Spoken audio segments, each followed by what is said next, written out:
Okay, today is October 19, year 2024. It's been a long time for not flying. At least today, they are now trimming our flying field. Okay. Wow. Uy, saan pala to? Kala ko. Saan pala yan? Kala ko yung yung Goose Sky. Duplicate copy oh. Sab din. Kambal yun. Duplicate copy. Ito yung ultimate dream ko eh. Siguro hintay pa ako lang 5 years. Magiging less than half the price na lang yan. Kasi bebenta na lang ng mura yan. Di ba? Ito, customize. Tooth cure. Galing. Tooth I cure.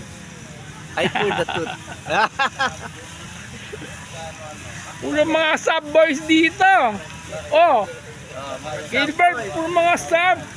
Yan yung dream helicopter ko eh. Pero mga 5 years, meron na ako yan. Siguro mga 5 years, less than half the price na lang yan. Kasi sila bibili ng bago eh. Yung luma, diba? Bago to, Raptor. Raptor 700. Ganda. Galing kay Manny to, binili mo kay Manny. Ang dami niyang pyesa ni Manny, no? Oo, marami to. Ganda nito, 700 size. 90. 90. Na ano pa? Anong engine na? OS? Galing. Ganda nito. Sana Galing. Ganda. assembled by Marcel ba? Sir Marcel. Si Marcel mahilig sa mga vintage eh. Anong bagong project? Ha? Anong bagong project? Itong kay Sir Jess. Kaya pala yan, yung servo, iniwan sa'yo pala isa-set up mo. Oo. Ooh. Ha? Isa natin nilalagay sa di ba? Direct. Pwede rin. Ito, ganda ng starter mo. Ito, binili mo pa?